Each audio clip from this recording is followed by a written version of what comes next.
Okay, big boss house లో నిన్నటి episode సంగతి ఏంటి? ప్రోమో అయిపోయింది. నిన్నటి ఎపిసోడ్ గురించి ప్రోమో ప్లస్ నిన్నటి ఎపిసోడ్ కంటిన్యూ అవుతానే వచ్చింది యాక్చువల్గా ఇది. సో నిన్న మాట్లాడుకుంటే ఇదే మణికంఠని మన విష్ణుప్రియ వచ్చేసి నువ్వు కొంచెం ఫెమినిన్ టైప్గా నాకు అనిపిస్తున్నావు అని చెప్పి మొహం మీద అనేసింది.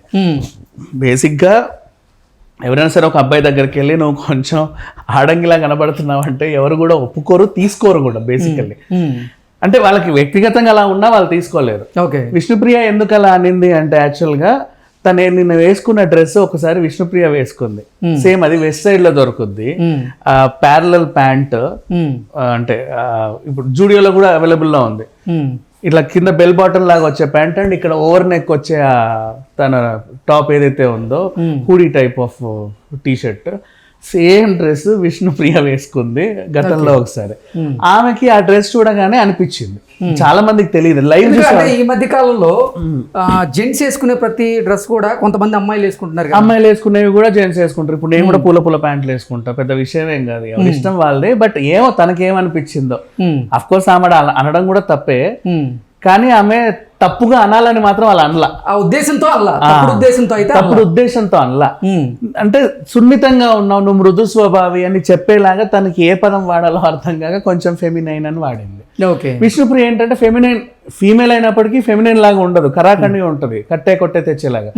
బట్ ఈ అబ్బాయి బిగ్ బాస్ హౌస్ లో అసలు మన వ్యక్తిత్వం ఏంటనేది మనం ఎలా ఉంటామో అలాగే ఉండాలి. Yes exactly.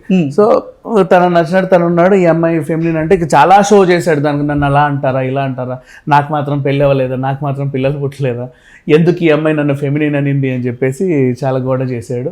సరే ఏదో ఇక అది వ్యక్తిగతంగా హర్ట్ అయ్యాడని అనుకుందాం. ఈ విషయంలో మాత్రం ఎవరైనా సరే అవుతారు, ఎవరి అభిప్రాయం వాళ్ళకు. అంటే ఒక నేషనల్ ఛానల్లో ఫస్ట్ డేనే వచ్చి నువ్వు ఫెమినిన్ లాగా ఉన్నావు అంటే ఎవరైనా సరే అంటారు, కామన్ అది. అండ్ ఇక నెక్స్ట్ నిన్నటి కంప్లీట్ ఎపిసోడ్లో ఓవరాల్గా నాకు నచ్చిన పర్ఫార్మెన్స్ అంటే సోనియాదే. అండ్ ప్రేరణ నిన్న పర్వాలేదు అనిపించిన ఈరోజు ప్రోమోలో అయితే అదరగొట్టింది. అంటే డిఫెండ్ చేసుకునే విషయంలో మాత్రం సెల్ఫ్ డిఫెన్స్ అందరికీ ఉండాలి, ఎవరేమన్నా సరే ఊరికే తీసుకోకూడదు. అదే బిగ్ బాస్ హౌస్. నువ్వు కరెక్ట్ అన్నావా తప్పన్నావా తర్వాత సంగతి, దేనికైనా నేను కరెక్టే అనే స్వభావం ప్రతి ఒక్కడికి ఉంటుంది. తర్వాత డిఫెండ్ చేసుకుంటారు, వాడు కరెక్ట్ అయినా తప్పైనా సరే. ఒకవేళ తప్పైతే సారీ చెప్పే స్వభావం ఉంటుంది, నిజంగా కరెక్ట్ అయితే చూసావా నేను అందుకే కరెక్ట్గానే డిఫెండ్ చేసుకున్నాను అని కూడా అనిపిస్తుంది. So she has done a very good job అని చెప్పొచ్చు. అంతే ఓవరాల్గా సీజన్లో చూసుకుంటే నిన్న అఫ్రిది కూడా చాలా బాగా పర్ఫామ్ చేశాడు, ఎవరు కూడా తగ్గట్ల ఈ సీజన్లో. అందరూ అంటే డమ్మీ. ఈ సీజన్లో అసలు వచ్చినటువంటి కంటెస్టెంట్లు ఎవరైతే ఉన్నారో వాళ్ళు సొసైటీకి చాలా మంది నోటెడ్ అయిన వాళ్ళు తక్కువ మంది ఉన్నారు అనేటువంటి ఆరోపణలు అయితే బిగ్ బాస్ 7, 8 మీద వస్తూ ఉన్నాయి.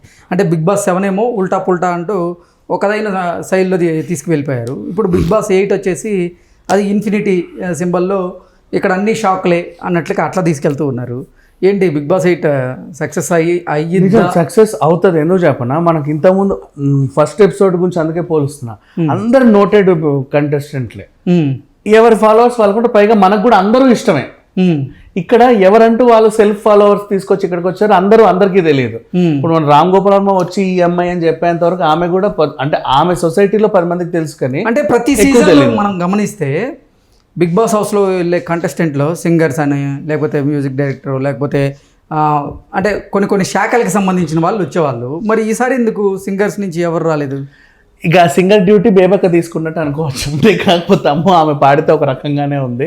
ఫస్ట్ డే వచ్చినప్పుడు ఇప్పుడు గుండెల్లో ఏముందో సాంగ్ పాడితే నాగార్జునకి అమ్మో ఏంటి వీడిలా పడుతుంది అనిపించింది. అంటే ప్రజలకు టాస్క్ ఇచ్చినట్టుంది అంటారా? అంటే అదా ప్రజలకు ఇచ్చినట్టుందా పనిష్మెంట్, వాళ్ళకి కాదు. బట్ ఏదేమైనప్పుడు సింగర్ సాకేత్ పేరు వినబడింది, నిజంగా వచ్చుంటే బాగుండేదేమో అనిపించింది. వైల్డ్ కార్డ్ లో ఏమన్నా వచ్చే ఛాన్స్ ఉంటుందేమో. వైల్డ్ కార్డ్ లో ఇంకా 7 రావాలని ఉంది యాక్చువల్గా చెప్పండి. 14 మంది అంటే ఇంక కనీసం 6 అన్నా రావాలి 20 మంది ఉండడానికి. 20 మంది 6 అంటే 7 కూడా వస్తారు. ఇందులోకి వెళ్ళి ఒకరు ఎలిమినేట్ అయ్యి ఆ ప్లేస్ రీప్లేస్ చేస్తే ఇంకా 6 రావాల్సిన అవసరం ఉంది. బయట నుంచి అయితే బర్రెలక్క పేరు గట్టిగా వినబడుతుంది. అండ్ ఆర్జే శేఖర్ పాష లోపల ఉన్నాడు కదా, లావణ్యని కూడా లోపల పంపి రచ్చ చేద్దాం అనుకుంటున్నట్టు కూడా ఒక వార్త క్రియేట్ అవుతుంది. ఓకే, ఇలాంటివి ఉన్నాయి. బట్ ఎవరు వెళ్తారంటే బిగ్ బాస్ ఇప్పుడు ఆ రిస్క్ చేస్తాడంటారా? రిస్క్ చేయొచ్చు లోపలికి. ఇప్పుడు ఆల్రెడీ ఆర్జే శేఖర్ అక్కడ ఉన్నారు కాబట్టి, శేఖర్ పాష లావణ్య కనుక వెళ్ళింది అనుకోండి, ఒకరు పరస్పరం ఎదురైతే సిచ్యువేషన్ మారిపోయి ఇంత కాదన్నా లావణ్య కూడా ఆర్టిస్ట్ టైం వచ్చినప్పుడు అన్విక అనే పేరుతో అన్విక ఏదో పేరు పెట్టుకొని అప్పట్లో షార్ట్ ఫిలింలో 1-2 అయితే ఎలగబెట్టింది, రాస్తరుణ్తో కూడా చేసింది. ఓకే. సో ఆ కోటాలో అంటే మనకి ఒక season, first season second season miss Vizag అని చెప్పి ఒక అమ్మాయిని తీసుకొచ్చారు, ఫస్ట్ వీకే పంపించేసారు, ఆమె ఎవరికి తెలియదు. అట్లా ఆ కేటగిరీలో కూడా తీసుకొచ్చి కొంచెం హల్చల్ చేయొచ్చు. లోపలికి వెళ్ళిన తర్వాత ఎట్లా ఈమె అగ్రెసివ్ ఆయన అగ్రెసివ్ కొట్టుకుంటారు తిట్టుకుంటారు, బట్ బిగ్ బాస్ హౌస్ లో మాత్రం మ్యాన్ హ్యాండ్లింగ్ చేయకూడదు కదా, అదొకటి ఉంది. అండ్ ఇక అట్లాగే ఇప్పుడు వైల్డ్ కార్డ్ ఎంట్రీస్ మీద అందరికి ఆసక్తి ఉంది. అంటే లోపల వెళ్ళిన వాళ్ళు ఆల్రెడీ ఒక ఐడెంటిటీ క్రియేట్ చేసుకునే క్రమంలో ఉన్నారు. ఇప్పుడు కొత్తగా వచ్చే వాళ్ళు వీళ్ళ మీద వాళ్ళ ప్రభావం ఎలా ఉంటుంది, వాళ్ళ మీద వీళ్ళ ప్రభావం ఎలా ఉంటుంది అనేది మాత్రం వేచి చూడాలి. ఓకే. ఎందుకు అంటే బిగ్ బాస్ 8లో అంత నోటెడ్ కానటువంటి కొంతమంది కంటెస్టెంట్లు ఎందుకు తీసుకున్నాడు బిగ్ బాస్? సీరియస్లీ అలాగే తీసుకోవాలి, హిందీలో కూడా అలాగే తీసుకుంటారు. ఎందుకు అంటే ఇది ఒక రియాలిటీ షో కదా, నోటిఫై లేని కంటెస్టెంట్ లోపల తీసుకొచ్చి వాళ్ళకంటూ ఒక అడ్రస్ ఇచ్చి బయటికి పంపడం అనేది కూడా ఒక మంచి టాస్కే కదా బేసికల్లీ. ఇప్పుడు వాళ్ళు ఏదో అంటే కొంతమంది అసలు బిగ్ బాస్ చూసేవాళ్ళు, ఆసక్తిగా చూసేవాళ్ళు ఏంటంటే దాంట్లోకి వచ్చే కంటెస్టెంట్ బట్టి కూడా చూస్తూ ఉంటారు, రేటింగ్ పెరుగుతూ ఉంటుంది.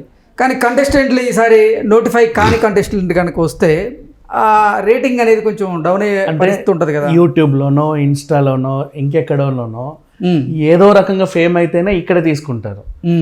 వాళ్ళు కూడా ఫేమ్ అవ్వాలంటే ఈ ప్లాట్ఫామ్ కూడా ఎంచుకోవచ్చు కదా బిగ్ బాస్ కూడా. ఓకే. అట్లా ఆ రకంగా చూసుకోవచ్చు. హిందీలో అయితే అంత ఇప్పటివరకు మోస్ట్లీ అంటే అన్నోటెడ్ కంటెస్టెంట్ని తీసుకొని వాళ్ళకంటే ఒక అడ్రస్ ఇచ్చి బయటికి పంపుతూ ఉంటారు. అండ్ ఈసారి జంటల్ని పంపడం కూడా Hindi Bigg Boss OTT 3 influence అక్కడ కూడా అలాగే పంపారు. అండ్ OTT 3 మన తెలుగు అమ్మాయి గెలిచింది, సనా మక్బూల్, దిక్కులు చూడకు రామయ్య హీరోయిన్. అవును. సో అట్లా చూసుకుంటే ఈసారి ఎవరన్నా ఫీమేల్ కంటెస్టెంట్ని గెలిపిద్దామని గట్టిగా ఉన్నారేమో, అందుకే మంచి కరాఖండిగా మాట్లాడే అమ్మాయిలను తీసుకొచ్చి పెట్టాడు, ఎవరు తగ్గట్లా. ఓకే. అంటే బలంగా ఫిక్స్ అవుతా ఈసారి బిగ్ బాస్ సీజన్ 8కి ఫీమేల్ కంటెస్టెంటే విజేత కాబోతుంది. 100% ఫీమేలే విజేత కాబోతుంది. అండ్ ఫస్ట్ ఎలిమినేట్ కూడా ఫీమేల్ అవబోతుంది, బేబక్క అవుతుంది.